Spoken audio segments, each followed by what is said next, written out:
Jadi di sini saya akan menjelaskan reaksi antara iodin, vitamin C dan amilum.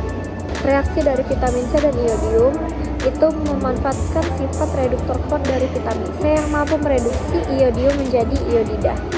Prinsip dari reaksi ini disebut reaksi redox.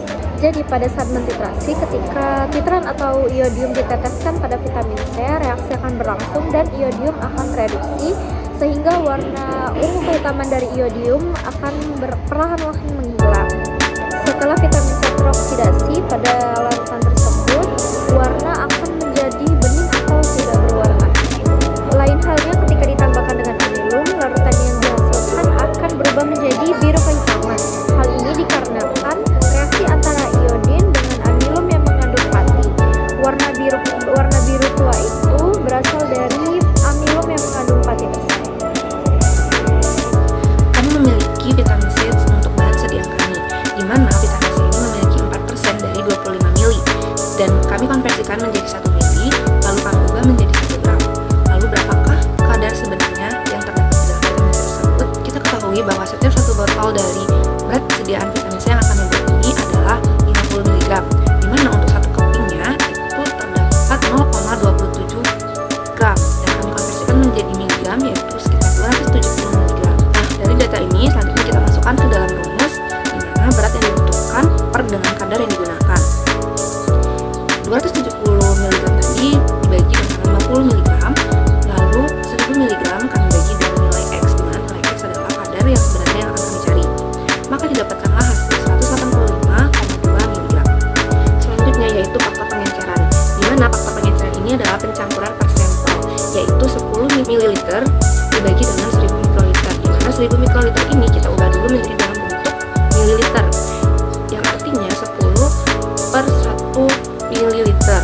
Maka didapatkanlah hasilnya 10 kali. Maka faktor pengenceran ini adalah 10 kali pengenceran.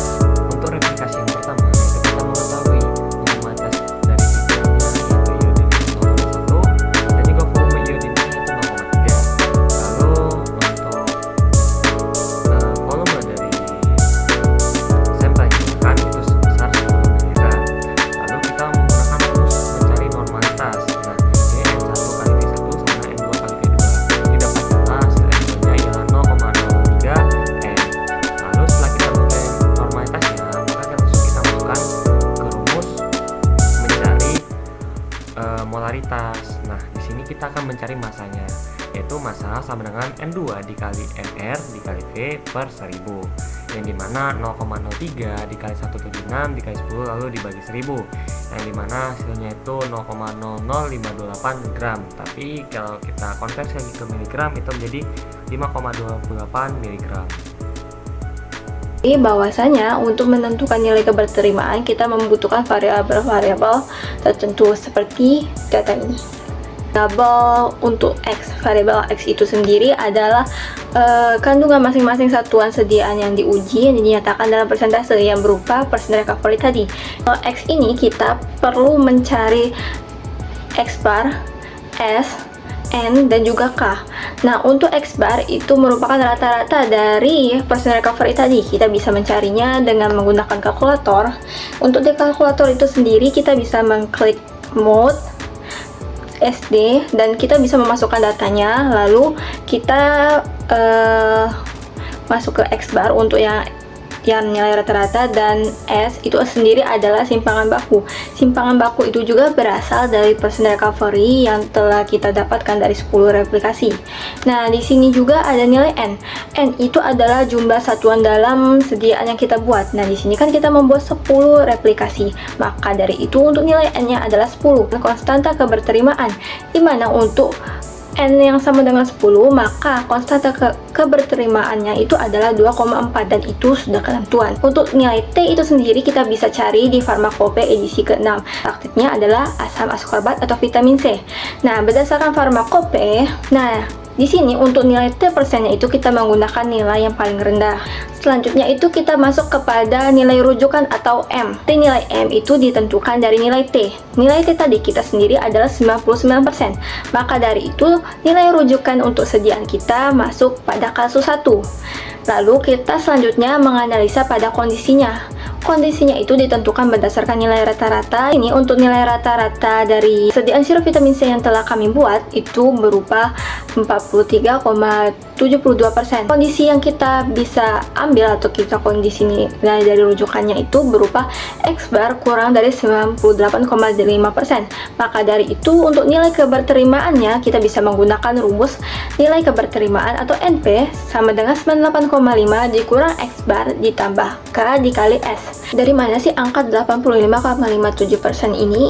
Itu sendiri berasal dari hasil perhitungan untuk nilai keberterimaannya dari 98,5 dikurang sama nilai rata-ratanya 43,72%, lalu ditambahkan dengan 2,4 dan 12,8 ini berasal dari standar deviasi dari personal recovery. Apakah sediaan kita ini seragam atau enggak itu bisa dilihat dari nilai keberterimaan atau syaratnya. Karena 10 replikasi itu masuk ke dalam L1 atau nilai keberterimaan maksimum yang diperbolehkan, di sini disyaratkan bahwa L1 itu harus tidak boleh lebih dari 15%. Sedangkan untuk hasil dari nilai keberterimaan yang kita dapat untuk L1 itu sendiri adalah 85,57%.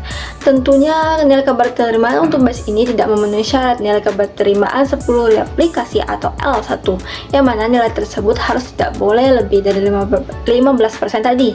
Nah, maka dari itu kita harus melanjutkan pada pengujian L2. L2 itu kita menggunakan 20 replikasi.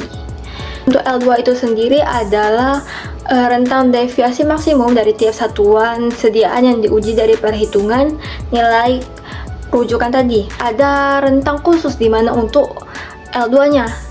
Sebelum masuk ke rentang khusus, kita harus tahu dulu nih L2 itu berapa sih syarat yang diperbolehkan. Nah, menurut Pharmacope, L2 yang diperbolehkan dalam syaratnya itu tidak boleh melebihi dari 25%. Dengan catatan atau syarat berlaku, kita harus mencari rentang atas dan juga rentang bawah. Untuk rumusnya sendiri, kita bisa menggunakan rumus ini. Di garis bawahin bahwa untuk dari keseluruhan replikasi, kan tadi sudah ditambah 20 dan sebelumnya ada 10. Nah, berarti totalnya ada 30 replikasi, betul kan?